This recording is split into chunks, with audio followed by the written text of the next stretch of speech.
The topic under discussion today will be India-Africa relations and the China angle. This discussion will be based on the latest publication from Ambassador Bhatia, India-Africa Relations Changing Horizons.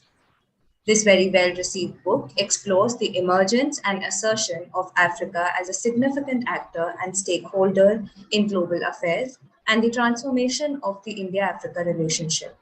The speakers will build on the assumption that India-Africa engagement can be better studied and appreciated if it is assessed in the larger context of the unfolding changes in Africa and the continent's growing relations with the international community, particularly China.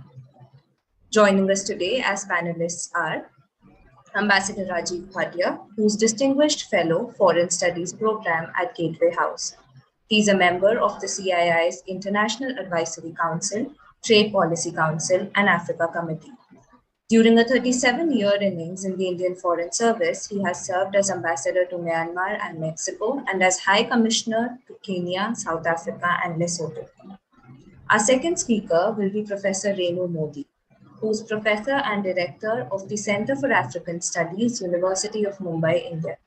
She has taught for over 2 decades and published on topics related to the role of emerging powers in agriculture and food security in Africa, South-South development cooperation, among others.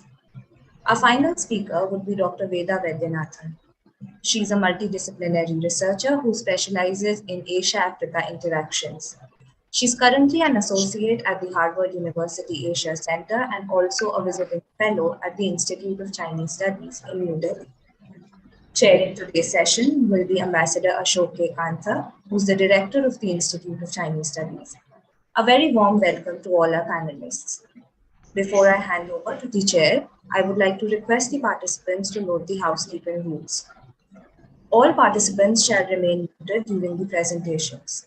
Questions can be posed in the chat box anytime during the event or using the raise hand option during the Q&A session.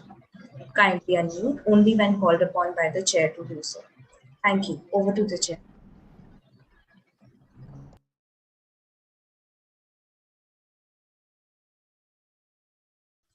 Sir, you need to unmute yourself. Thank you, Shruti. Thanks for that introduction. Let me also welcome all of you to our Wednesday seminar on India-China relations and the China angle. As Shruti mentioned, the backdrop to this seminar is the recent publication of Ambassador Rajiv Bhatia's monumental book, India-Africa Relations Changing Horizons. It's a very important contribution to research on India-Africa relations. As Shruti introduced, Ambassador Bhatia, during his distinguished career, had extensive experience of working in Africa as our High Commissioner to Kenya, South Africa, and Lesotho. His book contains insights born out of his work in the field in Africa, but it's much more than that. It's a rigorously researched study of the antecedents, past and present trajectories, and future directions of India's engagement with the African continent and its key countries. In his book, Ambassador Bhatia has also explored Africa's interactions with the international community. Today, we will explore Africa's rapidly expanding and multidimensional relationship with China. There is a substantive chapter on this subject in the book. And today's discussion will be taking place as part of the China and the World program of the Institute of Chinese Studies. As Ambassador Bhatia's book brings out, China's engagement with Africa has grown manifold, particularly since the Forum of China-Africa Cooperation, or FOCAC, was launched in the year 2000. Trade investment linkages have expanded exponentially. Chinese companies have been major recipients of Belt and Road Initiative projects with Chinese loans in excess of $100 billion. Chinese have also invested heavily in their soft power outreach to Africa, providing a large number of training slots and scholarships, and aggressively cultivating relationships with political and civil society leaders in particular. The security dimension of China-Africa engagement has also grown steadily, with the first overseas base of the Chinese People's Liberation Army coming up at Djibouti. The COVID period has seen China emerging as the largest supplier of COVID vaccines to Africa. In parallel, there are also concerns about the nature of China's engagement with Africa. There are apprehensions about the debt burden, utility and efficacy of many Chinese projects, the environmental and social impact, allegations of corruption, China's geopolitical agenda, and predatory commercial practices, and so on. The COVID pandemic and China's zero COVID policy has also caused disruptions, including for a large number of African students studying in China. There has been some course correction by China, with the revised BRI policy emphasizing more environmentally friendly and economically sustainable projects. Some commentators have remarked that the last FOCAC meeting at Dakar, Senegal in November 2021 witnessed some scaling down of Chinese commitments to Africa and a shift in priorities away from infrastructure. This afternoon, we'll try and understand the dynamics of China-Africa relations and key takeaways for India's policies towards the African continent. We'll also explore how the China factor impacts our own engagement with Africa. As Shruti mentioned, we have a very distinguished panel with us to discuss this important subject. Apart from Ambassador Rajiv Bhatia, we have Professor Renu Modi and Dr. Veda Vaidyanathan as speakers to share their perceptions with us. I will begin by inviting Ambassador Rajiv Bhatia to offer his remarks. He'll speak for about 15 minutes. Thereafter, Professor Modi and Dr. Veda Vaidyanathan will be speaking. Over to you, sir, Ambassador Bhatia.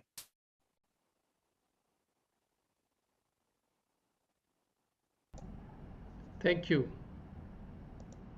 Thank you very much. Ashok, Director ICS, Ambassador Ashok Kantha, my colleagues on the panel, Professor Modi and Dr. Veda Vaidyanathan. I'm truly delighted to be once again at the ICS platform.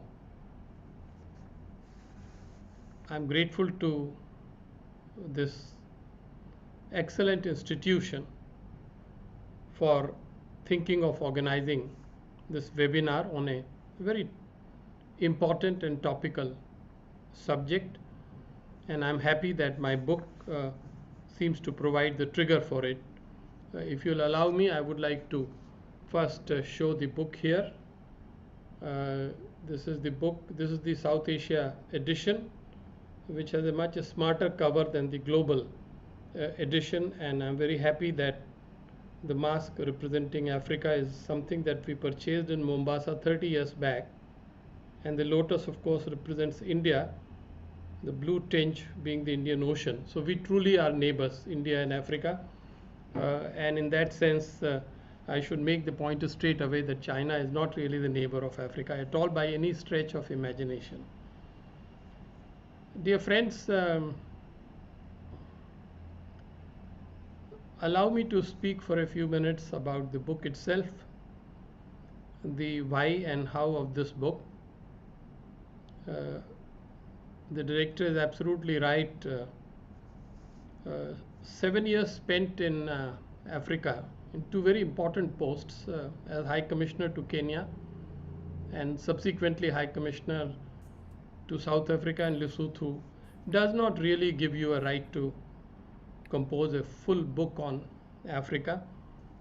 So in a way I can say that Africa was probably embedded in my psyche from the time when I studied at Allahabad University a long time back.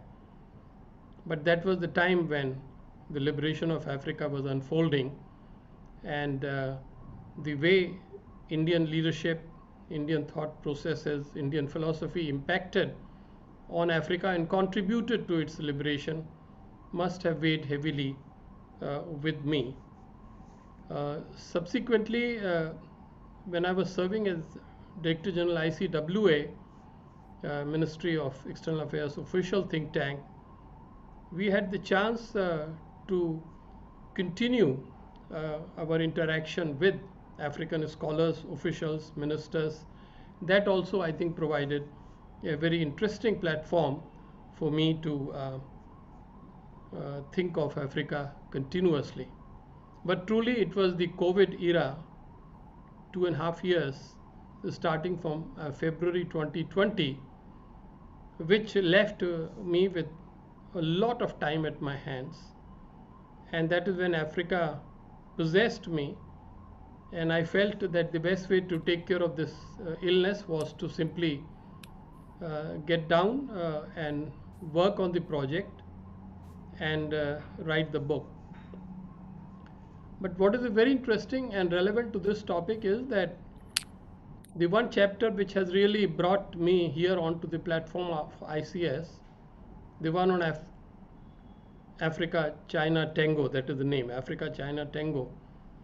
The chapter was almost not written. Why? Because I have this thing in me as a former diplomat, that when we are discussing India-Africa relations, why should we give free publicity to China? China gets enough publicity as it is, and so when we talk about India and Africa, let us just talk about it. But my advisor said that, you know, it's important to think of the China angle. And when I came up with the title of the chapter, Africa-China Tango, the publisher was so taken in that they wanted to call the book Africa-China Tango. They were looking at the marketing angle, but I said no, I disagreed. The book is about India-Africa relations, and China dimension is part of it. So that is how one can say this was the why and how of the book. The central thesis of the book is very simple. Africa has been changing in multiple ways. It has gone from the depths of pessimism through the 70s and 80s of the previous century to budding transformation in the 90s, and then we have seen the unfolding change in political, security, economic terms and governance terms in the last 2 decades. More importantly, the world's way to engage with Africa has also changed. One of the important chapters which I added to the book is about Africa's international relationships. One has gone into depth in terms of explaining the relationship of Africa, not just with the traditional partners, that is Europe, US and Japan, but a considerable space has been allocated to the partnership and relationship with countries ranging from Brazil to UAE to Australia, Indonesia and the rest. And in that chapter, I consciously omitted mentioning China because I wanted to devote, as I said, an exclusive chapter to China-Africa relationship.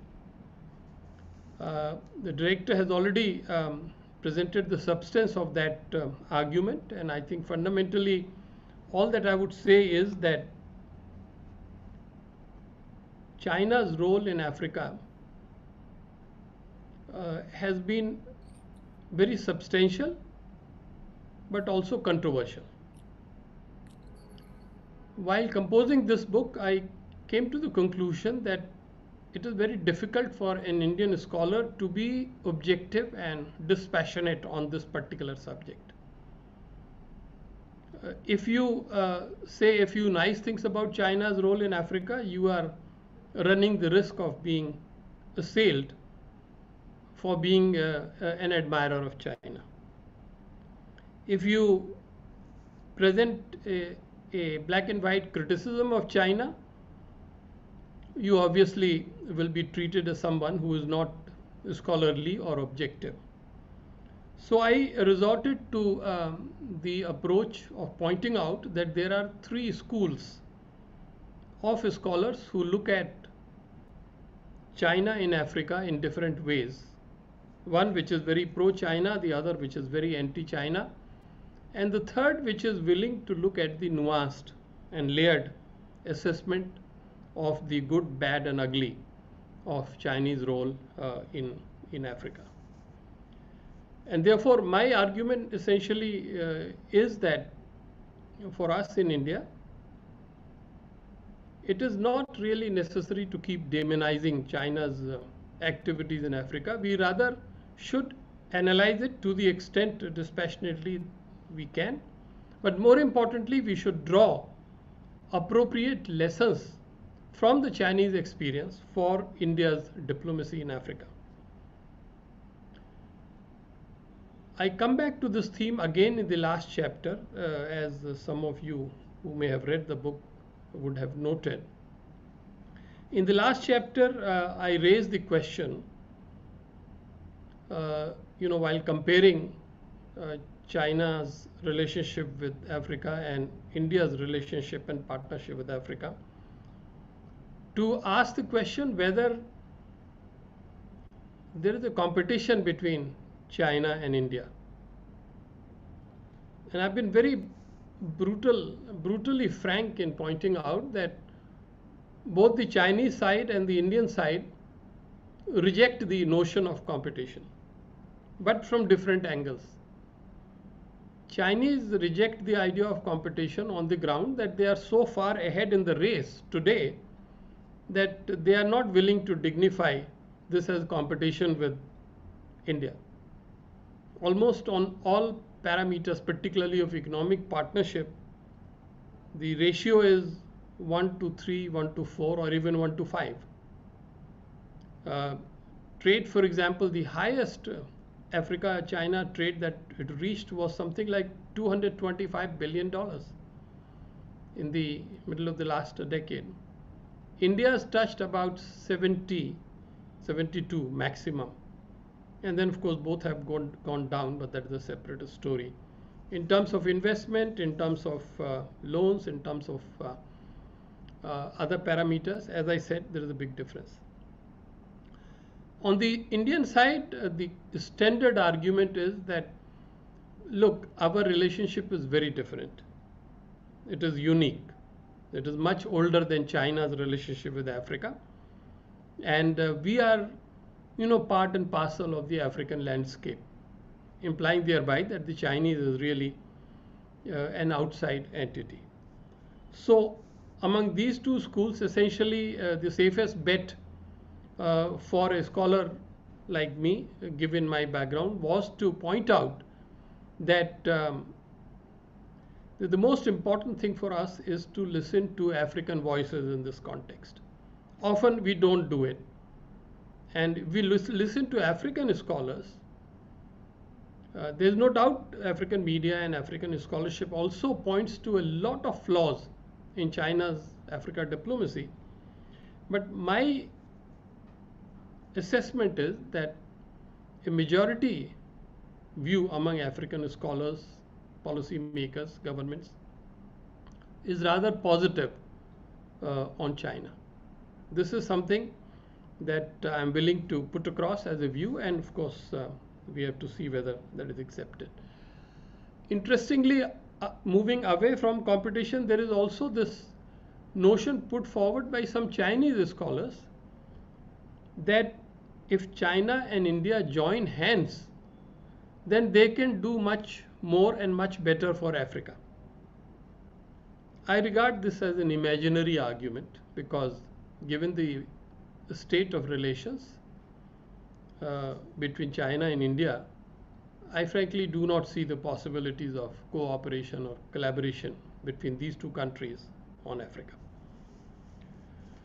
So in that light, I think my last point really at this forum should be to point out that the one lesson India must take from China's role is that whether there is competition or not, whether China is increasing or moderating, decreasing its role, India for its own interests and India for its mutual interest with Africa, must do more on this dossier.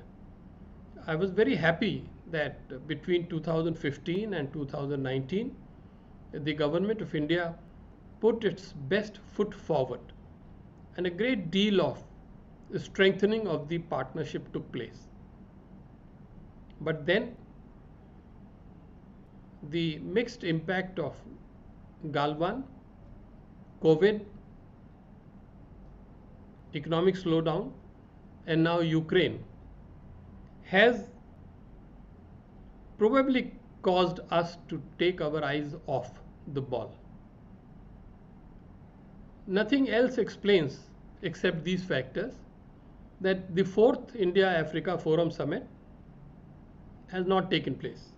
The last summit was 2015.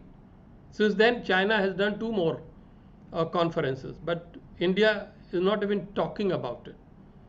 Therefore, I hope the fundamental purpose of this forum today, to learn from China's experience, would be to reinforce India's own faith in an activist policy on Africa, because if we let our eyes stay away from the ball, then only we would have to pay the costs for it.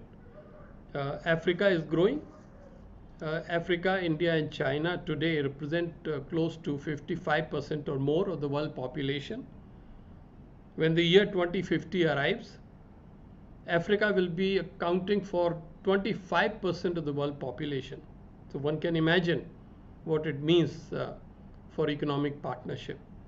I hope that by focusing on China and what it has done, our conviction that Africa should receive a priority treatment by the Indian foreign policy establishment, the business establishment, media, strategic community, think tanks, universities, and the rest of them would be respected, and we would see in the decade to come the same rebuilding of the momentum that India showed it was capable of until recently. Thank you very much, Ashok. Thank you.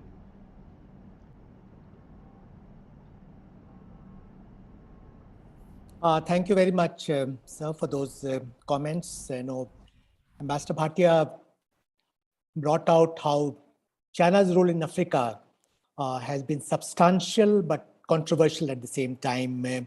He highlighted the importance of not demonizing Chinese role, but more importantly, drawing conclusions, drawing lessons from China's experience for our own engagement with Africa.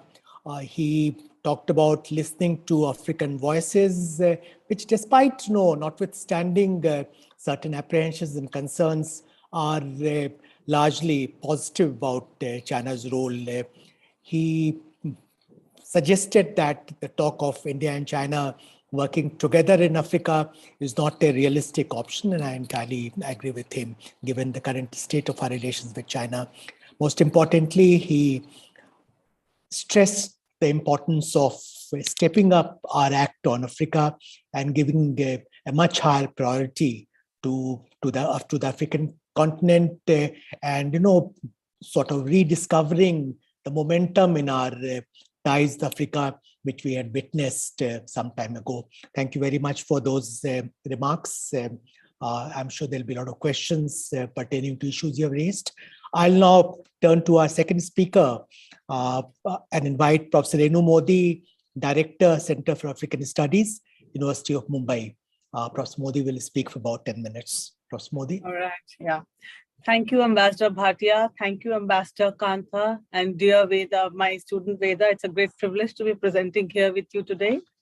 Ambassador Bhatia, thank you for the copy of your book, which I really enjoyed reading. And the most favorite chapter in this book for me is chapter 9, which talks about people-to-people connections. And since that is not the theme of the presentation here, we'll talk about it at another day. I like the evocative vignettes that you share about your stay in South Africa as well as Kenya. And The book has been added as a compulsory reading to our department's list and to the documentation center, where it truly deserves to be. Okay, so let me go straight into the topic of why Africa. I'm just building on what the two ambassadors have just spoken about. If one sees the equivalence map of Africa, you can see that one Africa can fit in USA, Europe, India, Japan, China, and there is still some space. Africa has 54 countries. Each is varied and they are all different on varied counts.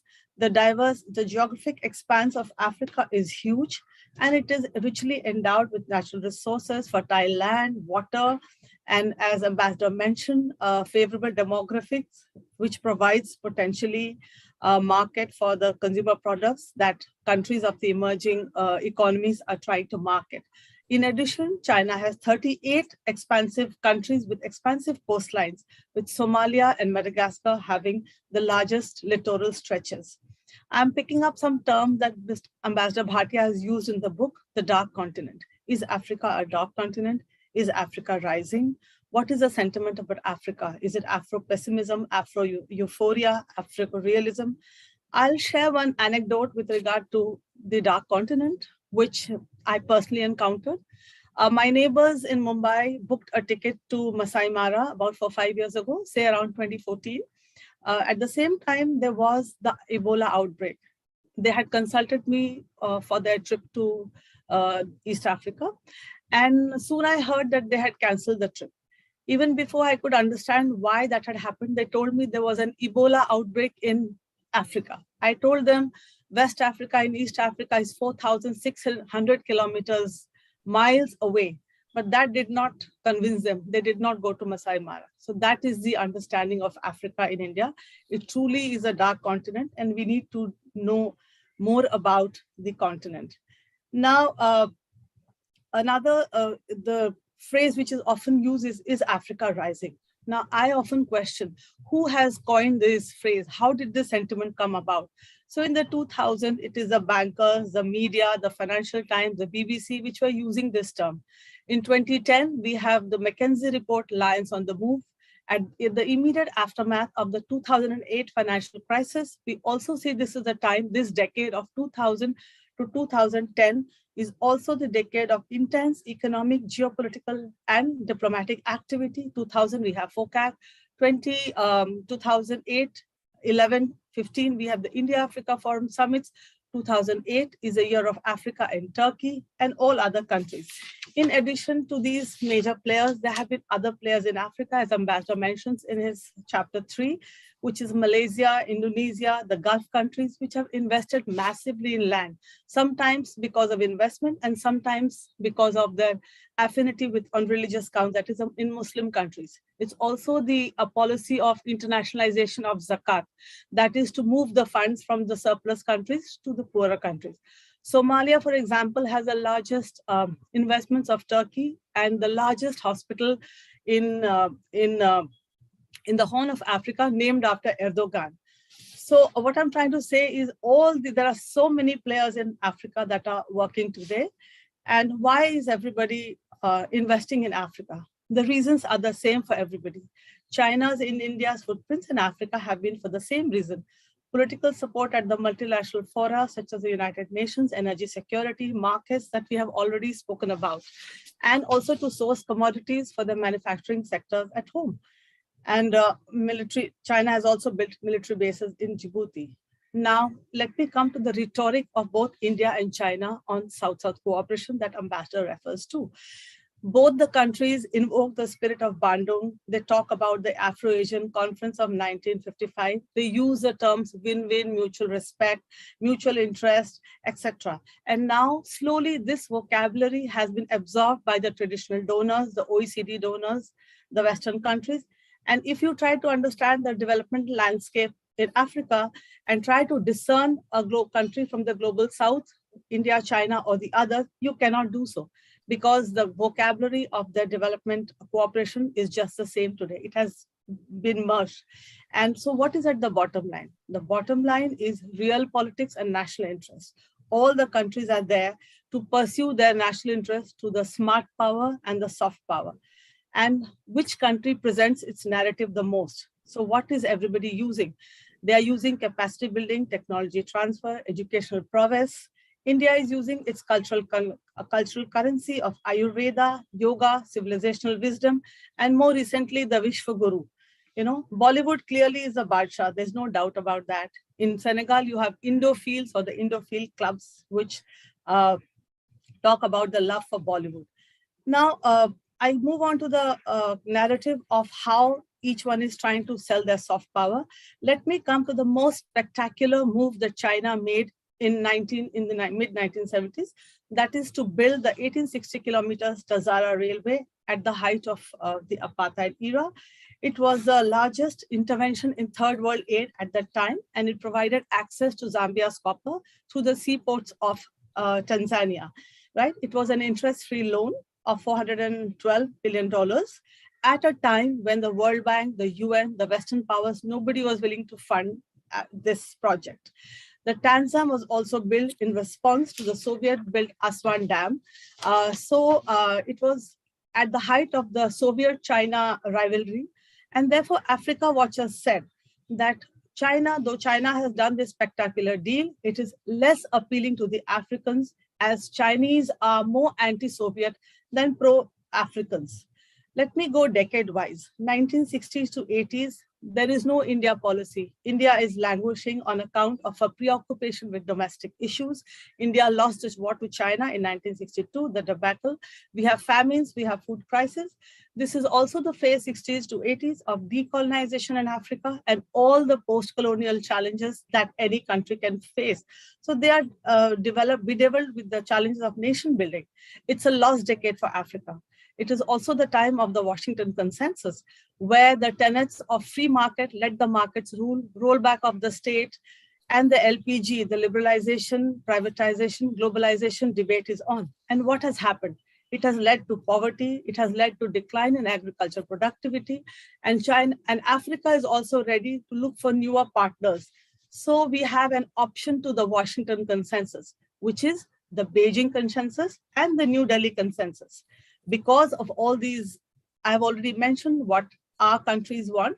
And the most distinguishing feature is that both India and China led to the reversal of condition-laden asymmetrical relations. There are no strings attached or no conditionality. So let me go back. Is there a gap between the praxis and the theory of South-South cooperation that China and Africa follow? Are the countries of the global South following their practicing South-South cooperation in a truly unconditional manner? That is yet another subject of research. Or are they any different? This is a query which is raised often by scholars, both Western and India. For example, China supported Bashir Omar al-Bashir, indicted in the ICC for the Darfur crimes. China supported Robert Mugabe at the time of Operation Murambatsvina, when Mugabe expelled all the white commercial farm owners in the name of restoring historic inequity. He did not follow due process, neither were there any recompense for the land that they owned. India too continued its investment in Sudan in the oil blocks. We continued our relations with all these countries across Africa. Talk of Somalia. Somalia and Turkey, it's a failed state, it's a pariah state. But a country like Turkey continues to invest in the health and education sector. And so what my concern is, what my query is, and the book raises it, which needs further analysis, is it, do we continue with this condition laden relationship on the rights of human rights and governance like the West does? And for example, we take another example of AGOA. More recently, AGOA suspended its preferential access to 3 countries currently, which is in 2021, Ethiopia, Mali, and Guinea, on grounds of human rights violation. It did so again in 2010 with Madagascar following a coup. My question is, what happens to the common man? What happens to the people who only produce textiles for exports? So in the interest of the common man, do we really appreciate the condition-laden and prescriptive approach of the West? Frankly, I believe that the Africans have had more than enough of the sermons from the West. They couldn't care less about the Washington Consensus or their prescriptions. And they have very willingly embrace the Beijing and the New Delhi consensus, and they go about their lives adopting these two. And another mention in this book is of, are these countries of the global south, China and China and India, neo-colonialists? I am referring to the recent protests against Chinese projects in Lamu against the coal sector, in Gambia against the fish factories, in Zambia against exploitative labor rates, labor conditions, in Kenya against the Standard Gauge Railways, against the Korean company Daewoo, against Karturi Global, against the Tata Chemicals Magadi soda ash because they have not paid the royalty to the county. The point that I'm coming to is what Ambassador has also mentioned, that African countries over the years have increased an agency. In 2000, I remember Alpha Konare, the AU commissioner and former president of Mali, said, I quote, resource-hungry countries that desire to extract the continent's resources will have to commit themselves to real investment that benefits Africa. Konare asserted, the terms and conditions need to be set by us. And I feel that in the post-COVID world, the time has come. And to the last point of India and China in the post-COVID world and its repercussions for Africa, there is a lot of recalibration of strategies and engagements of other players in Africa and among the Africans themselves, which is contingent on how China forges ahead in this decade in the post-COVID era. Here, I'm referring to the 8th FOCAC meeting in Senegal, where President Xi Jinping, to the best of my understanding, did not refer the word infrastructure. And he has much scaled down the financial commitments through its policy banks. China will probably go ahead with smaller projects with private equity of the host country, but it is definitely not committed to large mega projects that it has been doing because of the protest movements, because of the environmental concern that has happened. Second, China may scale down its manufacturing of low-cost products. Given the price of containers, given the state of internal economy of China itself, and one thing I think China will do is it will not produce anything which is highly polluting because China has gone green in a bigger way and it's committed to a green economy. So, and therefore we may find in Africa that a scale down of the dumping and shipment of cheap manufactured products that has been happening, undercutting global manufacturing.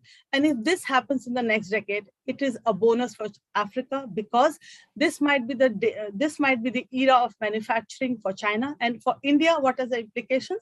It will potentially provide a space and increase for Indian footprints in the SME sectors that are green, that comply with the environmental social governance standards and help Africa move towards the SDGs and Agenda 2063. I'll come to the very last point of my presentation. So China has gone green, as I mentioned, in a big way, and therefore it has also committed to scale down on its coal and thermal projects in Africa, while the Indian companies have not. Let me end with an adage of Deng Xiaoping. When he said, with regard to the economic reforms in Africa, he said, it does not matter if the cat is black or white, as long as it catches a mice. This was a long time ago. But today, a time has come for China as well as the world when the color of the cat does matter. It is of significance. The goal is now to find a cat that is green, that is transparent. So let's watch this space of China-Africa engagement in Africa. Thank you. Thank you, Professor Modi, for your remarks. Professor Modi made out a very eloquent case on why Africa, why need to have greater engagement with Africa. She brought out the narrative and drivers behind the engagement of various important players in Africa, including China. She pointed out that the traditional approach of conditional laden and prescriptive prescriptions is being rejected by African countries, which are increasing the agency in matters relating to their development.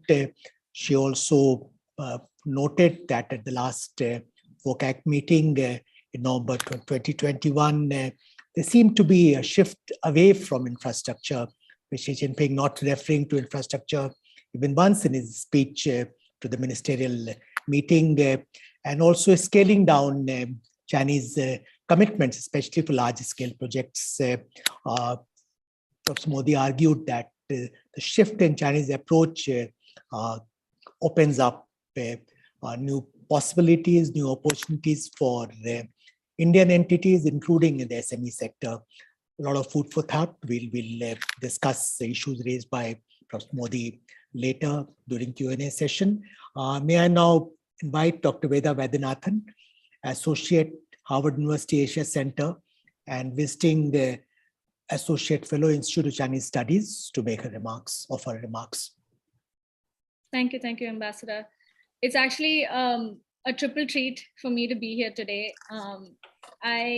Speaking at any ICS webinar is like a homecoming. And also speaking at a panel with Ambassador Bhatia, who's been a mentor for many years now, and with Professor Modi, who was my teacher from Bombay, is an absolute delight. So thank you very much for the invitation. So let me begin my comments with the book, because we're all discussing, all of these discussions are stemming from Ambassador Bhatia's brilliant work.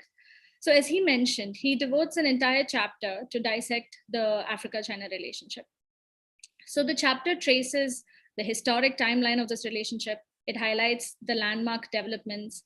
It examines various aspects of this multifaceted relationship, from summit diplomacy, trade, investments, projects under the Belt and Road Initiative, a growing Chinese diaspora in Africa. And at the end of this, he presents a very prudent assessment. And I quote, "Instead of demonizing China's Africa policy and its implementation, the competing nations need to focus on analyzing it objectively and devising a more attractive policy model for themselves. Africa needs and welcomes a multiplicity of options for partnerships." And as Ambassador Kantha pointed out earlier, this is precisely what the China-Africa projects we've been undertaking under the China and the World Research Program at the ICS has strived to do, to sort of take case study approaches and examine in granular detail what Chinese actors are doing in various African landscapes. How are they going about doing it? What are the strengths? Where are the fault lines? And how can we reconfigure our own policy approaches based on the findings we've arrived at? So to just present a framework, a researcher called Jordan Link recently at the Center for American Progress wrote this article called 5 Things US Policymakers Must Understand About China-Africa Relations. So I thought I'll share that here because a lot of it is also applicable to us in New Delhi. So the first, he says, are Africans view the United States and China favorably. 2, Chinese economic activities across Africa are not solely extractive and create jobs. The 3, the claim that China is engaged in so-called debt trap diplomacy lacks evidence, but transparency is still a very key concern. 4, Chinese state financing is paving the way for Chinese companies to dominate telecommunications infrastructure development in many African nations. And finally, Chinese commercial activity has harmed the environment in many African countries. So sort of taking a cue from Jordan's work, I was thinking of what are the 5 things that are particular or should be sort of highlighted to Indian policymakers. The first, I think, would be the fact that China is spending a lot of resources on capacity building, providing scholarships, training Africans. And this is a matter that needs consideration because capacity building, skills transfer, and skills development has been long considered India's forte. Any article you read about India-Africa relations will mention the fact that the ITEC was started in 1964 and the incredible amount of soft power we've gained from programs like ITEC. It'll also mention that the MEA, for instance, started scholarships way back in 1949. But even when I studied in China, a lot of the students, a lot of our colleagues were either bureaucrats or members of several African governments who were being trained in China for several years. And in the sectors we studied, so we've looked at agriculture, we've looked at infrastructure development, we've looked at mining. In all of these sectors as well, there have been skill development courses that are either started in China or where Chinese teachers go into these specific African countries, or African teachers being trained in China and sent back. For instance, in the last study we did on Zambia, where we looked at the mining sector, the director of the vocational training institutes in Zambia told me that in several of these mining communities, there are vocational training centers already existing. But the problem is either in these training centers, the syllabus is very old or the equipment that they have is outdated. So what they have been doing is they have, under the auspices of the FOCAC, what they've done is they've signed up each of these vocational training centers with similar centers in China, right? And then, and they get aid and loans to upgrade their equipment. They get money to paint the infrastructure, the buildings, sort of bring the buildings back to life, and then send some of these teachers to China for training. And in some cases, some of these teachers come and teach in these specific counties. And these are not even the major African cities that we're talking about. We're talking about counties and provinces in rural parts where a lot of the mining occurs. So one of the local training centers that I'd visited, even the notice board had these different notices saying scholarships to China for anybody, for specific aspects of mining, for instance. So capacity building has gone beyond just training for generic degrees to very specific sector-specific skills. So that's something that I think we should really take into consideration. Second, as I'm sure a lot of you know, the Afrobarometer surveys. They do these surveys across the continent, across countries. And one of the startling revelations, which actually took a lot of scholars in the West by surprise, is that China is quickly becoming a preferred development model. So for the longest time, the US was considered the only development model worthy of aspiration, but now China is quickly becoming that. And this largely has to do with this narrative that China is building around Africa. So for instance, one of the things that I keep citing is that whenever several IR scholars in China, for instance, whenever they talk about the kind of superpower China is going to be, the kind of great power that China aspires to be, and brings in an element of morality into their international affairs, a go-to example is almost always something that they're doing in some African country. So, and what really also plugs into this narrative, and this is my third point, is the fact that you could argue that Africa is still not a foreign policy priority for China, and you would have a lot of evidence to back that argument up.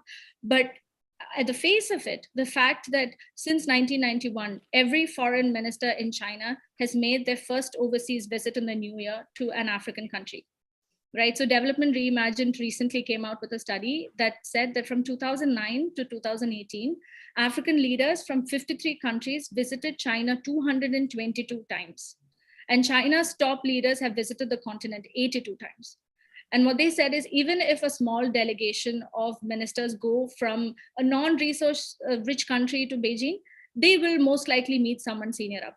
They are treated with dignity. They're given a significant importance. The delegation is given importance. And therefore, there is clearly this narrative that is being built in Africa as, China, the great power, China as an alternative development model. And the fourth point I wanted to talk about is the Africa policy. So now, after the Indian Prime Minister's address in Uganda, we know that there are 10 guiding principles that guide India-Africa relations. But in the Chinese front, they've had they first published, if I'm not wrong, the first Africa policy in 2006. Then they sort of updated that in 2015. And they recently came out with another policy, the White Paper on Africa, in 2021. So I think it would be a brilliant idea to actually break down the 10 guiding principles and come out with our own Africa white paper or Africa policy paper that sort of not just talks about the incredibly imaginative frameworks that we already have in place.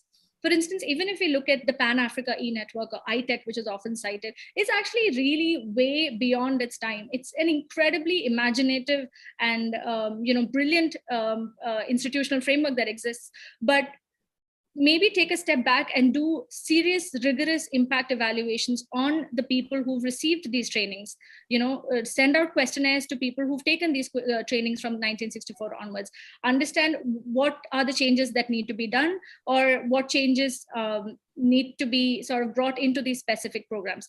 Maybe this is already being done in the MEA privately, but I think this information, if it is there in the open source, would actually help scholars like me make a case about the relevance of Indian capacity building initiatives. And finally, I think it's also really, really crucial to really boost the Africa studies departments in India specifically, and also the China-Africa research within India and the think tanks and research institutes in India. Again, my experience of being a PhD fellow at the Center for African Studies at Peking University, I was completely stunned by the amount of academic resources that are pushed into studying Africa. Every other week, when there was a formal delegation that visited Beijing, they would make their way to the university to discuss with the professors and the students, just about ideating and brainstorming ideas or taking stock of things that had happened. So that kind of industry, government, people relationships to sort of study the nuances of this a little better. I think resources really need to be pumped in.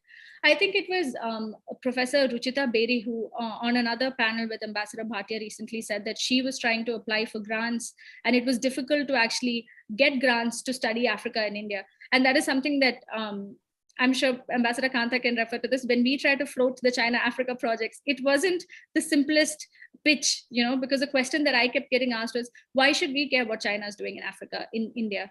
So I think we are way beyond that question. A lot more resources need to be spent in to really understand global China.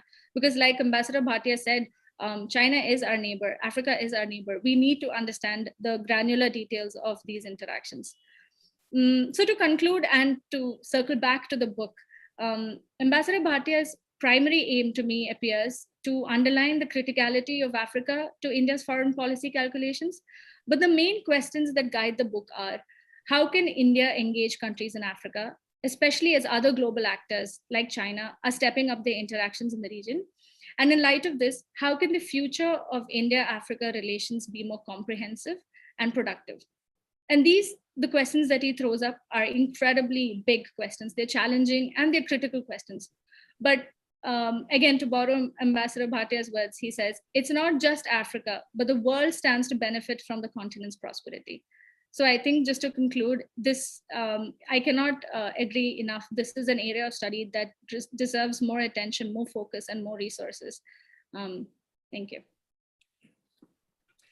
Thank you, Veda, for your remarks. Veda has done some remarkable work on China and Africa as part of Institute of Chinese Studies, China and the World program. Her work has been based on extensive field work, granular studies, and also drawing conclusions which are relevant for our own policy towards Africa. In her remarks today, she again brought out some important aspects of China's policy towards Africa and what's the relevance for us. She gave a number of specific, concrete suggestions, including importance of capacity building, developing a narrative, coming up with a white paper in Africa, undertaking impact assessment of our projects and interventions in Africa, and developing, investing in Africa study departments. Thank you, Veda, for your remarks. We'll now open the floor for Q&A. Before I do that, I will use my prerogative as chair to pose one question each to three speakers, beginning with Ambassador Bhatia. Ambassador, in your book, you have talked about the role of various international players in Africa. Today we are talking about China more specifically. How do you see the global strategic competition between China and the USA playing out in Africa? USA has tried to devise responses to BRI, including Build Back Better initiative. Is that an effective approach, or USA is still struggling to find an answer to China's expanding footprint in the African continent?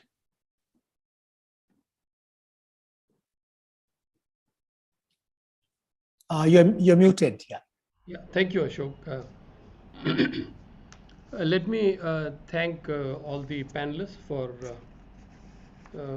very good remarks. A lot of questions and a lot of pointers there. Probably we'll have a chance to cover them. But let me answer directly, Ashok, your question. How is the US-China competition playing in Africa? I think the contrast is stark.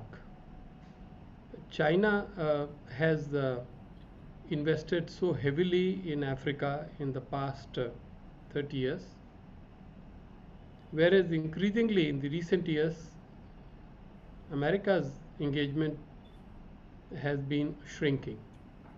And essentially we can see this in terms of what we always regard as crucial indicator, which is the political commitment. Does the highest political leadership have time for Africa? In the case of China, the answer is yes.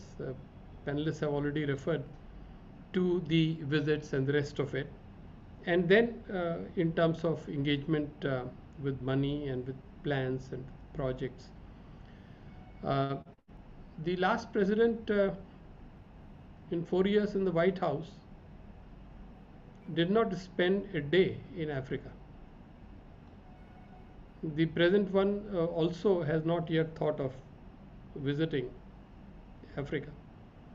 And it's only when months and months passed and suddenly the Secretary of State would suddenly rush for 2 or 3 days to 1 or 2 capitals, fairly conventional capitals, make a speech here or there and then go back home.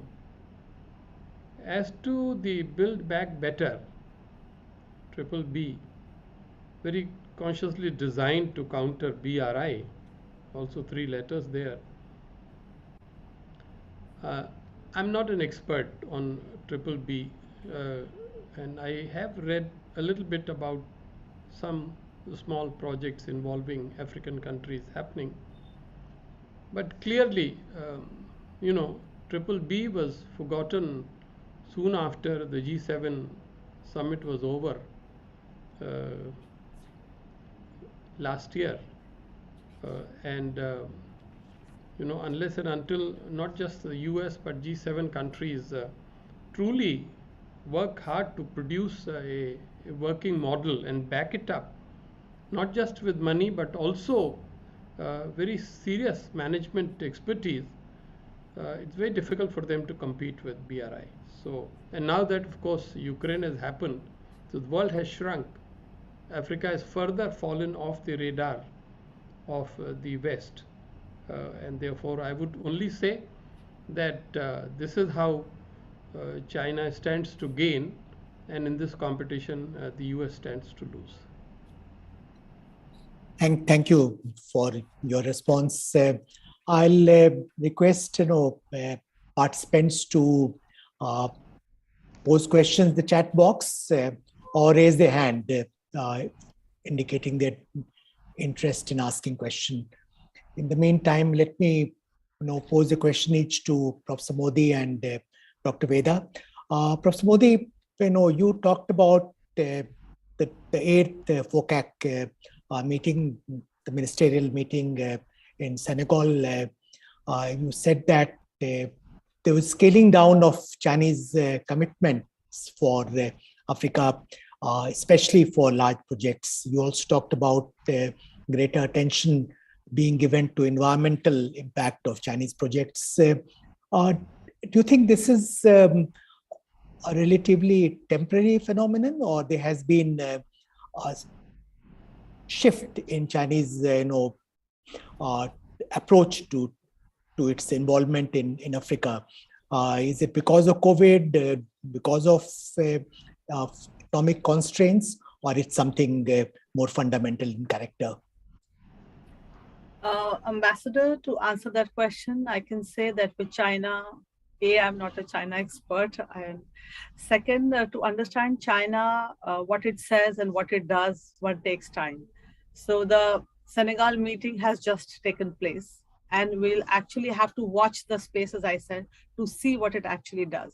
But with regard to its commitment to go green, China is a huge country, and now of late it has had these discourses within the country about its peaceful rise, about its social harmony at home. So its domestic factors compel and inform its foreign policy. And given that there has been a lot of issues around large-scale manufacturing and pollution, China is taking the going green agenda seriously. Also in Africa, there has been a lot of protests around coal projects, be it in Mozambique, be it in Lamu, as I mentioned.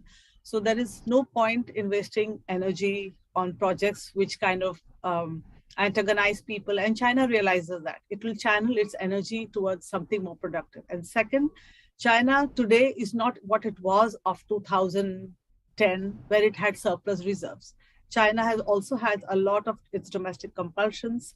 China does not have the reserves that it had today. It's a post-COVID world. It needs to build at home. So I personally feel that China does take its going green agenda seriously. And China is an amazing country in many ways. It kind of implements what it thinks through and kind of thinks it's important for itself. So I do think that there will be a scaling down in the polluting sector because there have been protest movements of African people, more African agency. And I do feel that, yes, what it's committed to at the Senegal meeting will be taken forward in the medium to long run. Thank you. Let me now turn to Veda. Veda, you talked a lot about capacity building initiatives of China. My question is, to what extent the Chinese agenda and action plan has been complicated by COVID and China's zero COVID policy? For instance, in terms of presence of African students in China, there has been disruption for foreign students pursuing higher studies in China. What kind of impact do you see? So before I answer this question, can I quickly go to the first question that you Yeah, posed? sure. Yes. Yeah.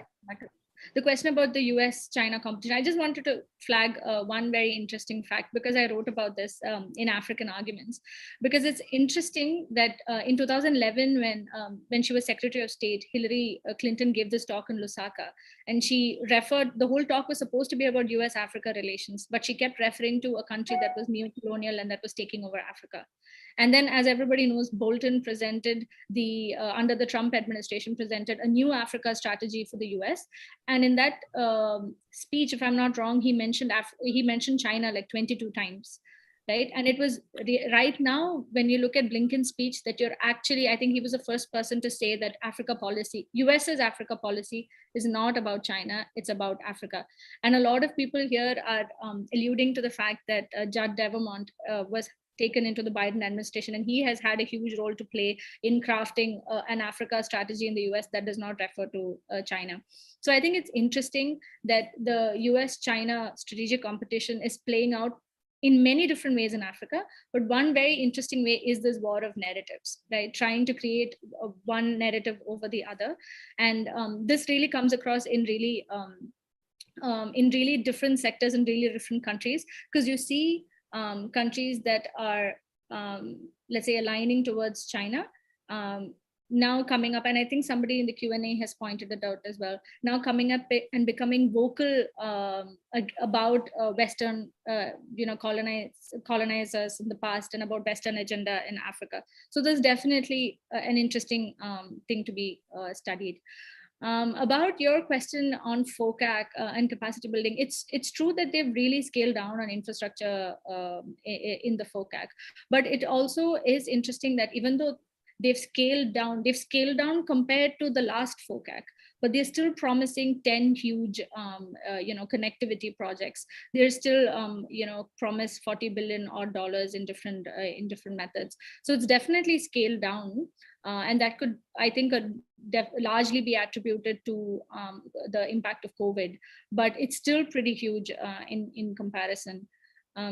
And your direct question about capacity building, was it about how yeah, it's that's been? right. I think, yeah.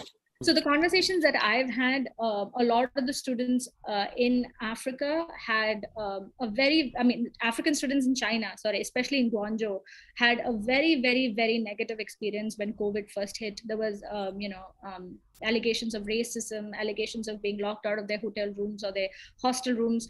And I believe a group of ambassadors, African ambassadors in China, even came out with a statement condemning this and calling for action. So I think it's there are already incredible amount of fault lines in the relationship. There are a lot of tensions that exist. You hear about Chinese managers ill-treating workers in different mines in Africa. There are a lot of these issues, tensions as well, and I think that's definitely been brought to light because of COVID. And without a doubt, I guess, like in any other part of the developing world, the pandemic has definitely had a huge impact on the African economy. It's going to push so many more people back into poverty. It's going to take much longer to recover, and it's definitely impacted negatively the China-Africa relationship as well, for sure. Thank you. Thanks, Veda. We have a number of questions now in the chat box, so let me direct those questions to our panelists. There's a question from Dr. Abhilash Ramesh on our YouTube channel. It's for Veda.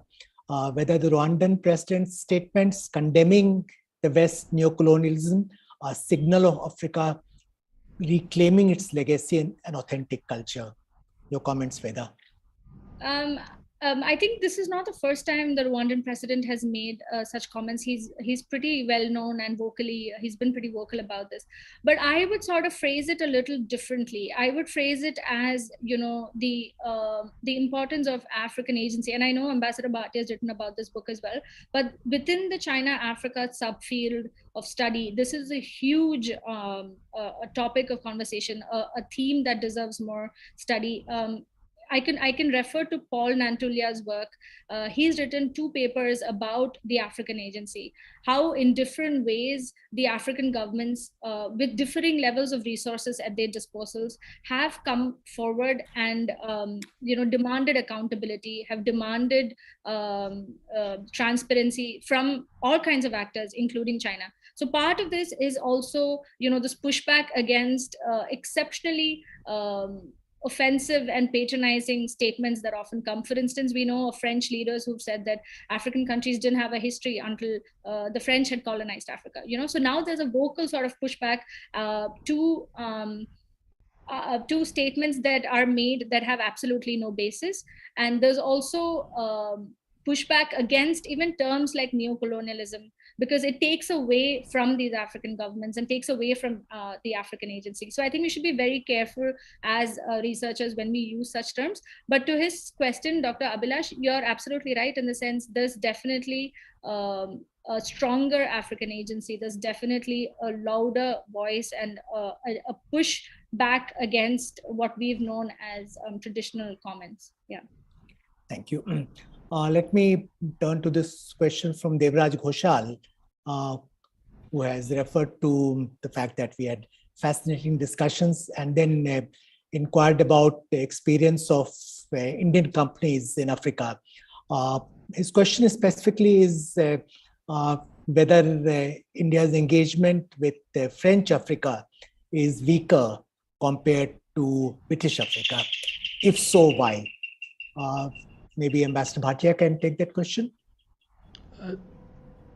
Thank you. Actually, I'll request you to take it to Renu Modi. Okay, fine, sure. She's an expert in that area. Yeah, sure. Professor Modi would like to respond. I wouldn't say that. I think the relations between India and the littorals of East Africa have always been highlighted right from our relations since antiquity, through the indentured historiography, through the bidirectional movement of peoples between India and Africa. And given that this two-way movement of peoples spawned a very active diaspora on both sides of the Indian Ocean. And therefore, East Africa naturally became a place or a site for Indian investments post-independence. Also, it's much closer. India and East Africa are virtually neighbors and separated only by the Indian Ocean. Now, West Africa did not gather the immediacy in the Indian imagination post-independence because of the distance, because of the language. But this is not to say that India, West Africa, what is not well known is that India and West Africa have also had a very strong connections in the colonial period, in historical times, through the export of textiles. So the textiles from Gujarat were exported to West Africa and used as a currency for the purchase of slaves. They were also in the colonial period in Francophone Africa. Textiles produced in Pondicherry were exported to Francophone countries such as Senegal and others. So there has been a historical connect between India and West Africa, which is not well known. On the investment side, West Africa definitely gained a currency in the Indian economic vocabulary after the Team 9 project in 2003. So post 2003, we have had Indian investments. For example, I visited Senegal, and there have been lines of credits to all these Francophone African countries, to Ghana, to Nigeria. Nigeria and West Africa has been a long-standing partner for energy security. We import a lot of gold from Ghana. We import phosphate from Senegal. So we do have, and we have a smaller presence of pharmaceutical companies, Tatas, which are there for motor vehicles and buses. But yes, compared to East Africa, this has been a late start, but it has been picking up fast now. Thank you. Let me now turn to the third question. It's from Arman Ataliev. To what extent India and China have been effective in Africa in deployment of their soft power? And if there has been any pushback from African countries, maybe I'll request Ambassador Bhatia to respond to that question. Sure. I think, it was important for us to look at the soft power dimension, and I'm happy that I was able to devote a whole chapter on this issue in our book. Soft power is important, and I think this is one department where, frankly, India outranks China. This is so because, it's wrong to argue that India got to discover Africa only riding on the coattails of the British. In fact, our relationship goes back to the medieval times and probably to the ancient times, depending on which historians you read and you believe. But there is no doubt that between Gujarat and East Africa, there was a regular traffic of people, goods, cultures, and the rest of it, long before Vasco da Gama discovered the African route to India. So keeping that in mind, clearly we recall that the arts, culture, commerce, and connections at the people's level, textiles and the rest of it, it created a very congenial atmosphere. And therefore, when the Indians went into Africa to contribute to its modernization and its development, even though that was in the colonial period, and it was as agents of colonialists, still they were gradually accepted to be part and parcel of Africa, as I said earlier. Now, this was not a totally straightforward story. There were hiccups, there were setbacks. We all know about Uganda, we all know about difficulties in a few other countries, but by and large, Indians came to be accepted as part of the African landscape. This is not the case with China at all. The Chinese influx is first of all recent, and the language is a very big issue. And on top of that, when the big projects, the mega projects that we talked about, when they happen, Chinese bring their own labor. This is a big issue because it impacts on the livelihoods of Africans. It creates negativity. But I think, again, I would not be complacent. I would say that while we are ahead in this race, India has to invest more in terms of projecting its own culture. And frankly, the olden version of the culture will not do. It's enough to remember that Africans love, music with fast tempo.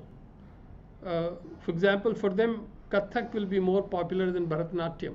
So we have to understand what Africa needs and give from our bouquet that kind of thing. The other side of the coin is also important, and it is that we have to be more open and more receptive to African culture, music, theater, and the rest of it here. So in effect, we are in a good position. Soft power is a very important weapon in our armory, a weapon in a friendly, benign sense, and we simply have to remember that we can use it in order to promote our political, strategic, and economic interests in a more effective manner. Thank you. There is a question from Samir Bhattacharya in the chat box. It's about reports on Kenya using Mombasa port as collateral for its railway project, and whether it's an example of China's debt trap diplomacy. What should be the response in international community if China were to actually seize Mombasa port and any other strategic infrastructure in Africa? Who would like to take this question? Veda would like. Veda? Yeah. Veda's department. Hardly, but I shall give it a go. I think, so I'd refer to researchers at the SAIS, the China Africa Research Institute at Hopkins. They have a team of researchers who've been studying specifically the Mombasa port case, and they've been doing a detailed forensic analysis of the case. So I know a few of the researchers who are working on that, and we recently had a conversation. And what I understand is that there is no water, there's no proof to say that the debt trap diplomacy holds any water, or that in this case China would take over the Mombasa port. There is no paperwork that leads to this evidence. That said, they are hosting a public event on, I think it is the 14th of April. So if this is a particular case study, Samir, that you're interested in, you should definitely tune in there, because this is a team that has been studying this case for a while now, and I'd sort of reserve my judgment till I wait to see what they have to say. That said, this question of what can we do about it, not so much the acquisition of state assets, but beyond that, how can we as a country or as a partner for African nations help? I think one very interesting thing, and we've cited this in the monograph that we brought out at ICS, was that when we studied infrastructure projects, and we looked at 5 different cases, we looked at the Dar es Salaam port and the Zanzibar airport, etc. One of the things that came up was that the Kenyan and Tanzanian officials we interviewed, one thing that they pointed out was that they had challenges and difficulties negotiating with the Chinese, and they offered a plethora of reasons why. So one of the points that I thought was exceptionally interesting from an Indian point of view was that they said, because we did not have the legal capabilities or the Chinese speaking capabilities in our team, we had to hire lawyers from Singapore or Germany, right? And I think from, again, our capacity building point of view, this is an opportunity that I think we have incredible law schools, we have incredible management schools, that we could sort of help or even cater courses that specifically look at negotiating for mega projects that have long term consequences. So that's like a small area in which I think we could contribute. Otherwise, with the Chinese debt trap diplomacy, I'm going to say that doesn't exist, and they're not going to take over the Mombasa port. Do not hold me accountable to this. This is my sense for now, but actually, no, I'm inclined to agree with you, Veda. There's one more question from Apurv Raj in the chat box. It's about anti-Indian riots and anti-Chinese protests. What's the genesis of these phenomena, and is there a long-term impact? Professor Modi would like to take that question. Yeah. Now, Ambassador, the anti-Indian riots where? In South Africa? Which is the context? No, it's not referred to here. Maybe Apurva would like to elaborate? Because it's a different context in every country. Apurva would like to come in? Unmute yourself and ask the question.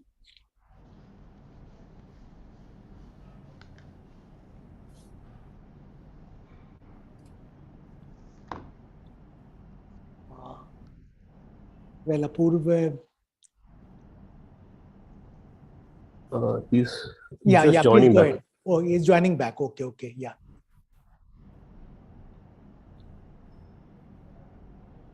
Apurv, have you joined?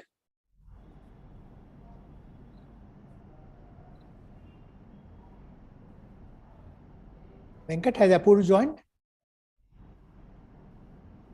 It's just unmuted. Apurv, you posed a question in the chat box. Would you like to ask the question directly?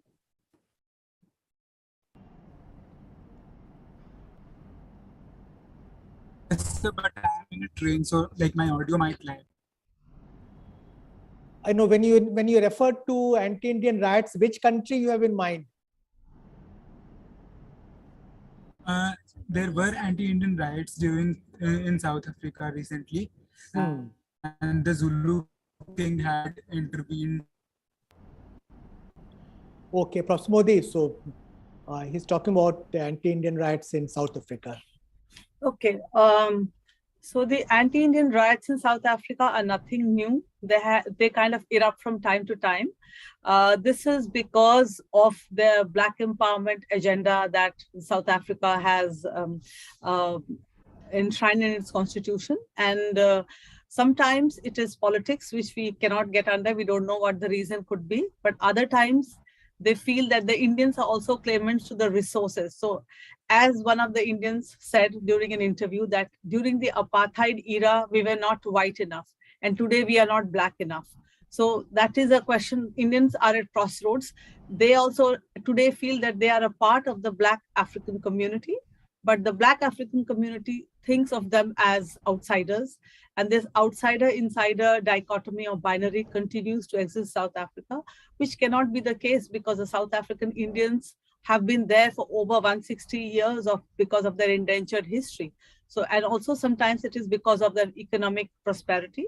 So a lot of business people are Indian by origin, but the aspect that they employ the local people or other Indians is not taken into account. So that is one factor. With regard to the Chinese protests against the Chinese, as I already mentioned in my talk, it could be for various reasons. As I mentioned, gave you a few examples at the port of Lamu, protests against the coal project, in Guinea against the fish project because of environmental pollution, in Zambia because of the hazardous working conditions and labor laws. So this goes on across many countries in Africa where they see China as exploitative and not adhering to the local working conditions or respecting of giving them enough remuneration. So that's about it. Thank you. We have actually run out of time, but we'll take one last question from Julius Kilowoko. He's asking whether the India-Africa Forum summits have an impact on African economy. Maybe Ambassador Bhatia can respond to that question. Sure. I think there's a very broad question. The summit cannot really have a material impact on the economy of all of Africa, 54 countries. And we have to keep in mind that the first two India-Africa Forum summits were rather small conferences of only 15 countries each. The one ambitious, bold attempt was in 2015 when all the African countries were invited to take part, and yet there was, although enhanced but still limited, basket of resources made available. Nevertheless, I think the 2015 summit created a basis for a much larger number of projects, and to the extent they have been delivered, I am sure it has had impact on the economies of those beneficiary countries. And if I may add, today perhaps one reason why there is delay in holding the fourth summit is because probably thought is being given to arrange that additional resources that would be required to be offered to our friends and partners in Africa. So there is a connection. It's a limited impact, and if India wants a bigger impact, then obviously more resources will have to be arranged. That is very obvious. Okay.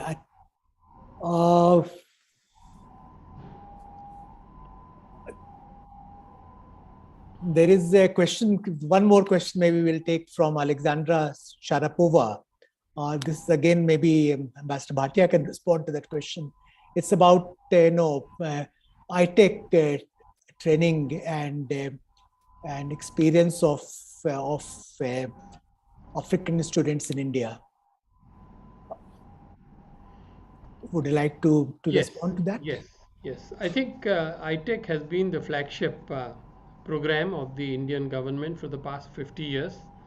It has expanded incrementally, and I can say from my own experience that as ambassador, when hosted the annual events to celebrate ITech achievements, I think many African beneficiaries would come and talk about it in a very positive tone. And over the years, I think it has been modernized. New capsules of programs have been added. But at the same time, I know that even in our own establishment, there is a notion, there is a feeling that it must be updated, that it must be keeping up with the temper of times. So obviously, there may have been a time for giving training in a small industry 30 years back. Today, it has to be more focused on the digital domain and the startups and the MSCs, MEs, and the rest of it. The only other point that one has to point out here is, I think it's important to remember, and this figures in my book very significantly, that the experience of African students and trainees in India, I think that needs to be improved, the experience, particularly the social dimension of that experience. And that means that we as a society has to become more accepting and more liberal and more inclusive, because that will further enhance our soft power in Africa. Thank you very much. We have run out of time, so we'll have to bring this dialogue to a close now. But let me thank three panelists. Thank Ambassador Bhatia for first writing his book, a very important book, which provided the trigger, as he put it, for our discussions this evening. We had very substantive comments by all three panelists, Ambassador Bhatia, Professor Renu Modi, and Dr. Veda Vaidyanathan. We explored both India-Africa relations and China's presence, activities, scope, agenda, action plan in Africa, and what it means for India.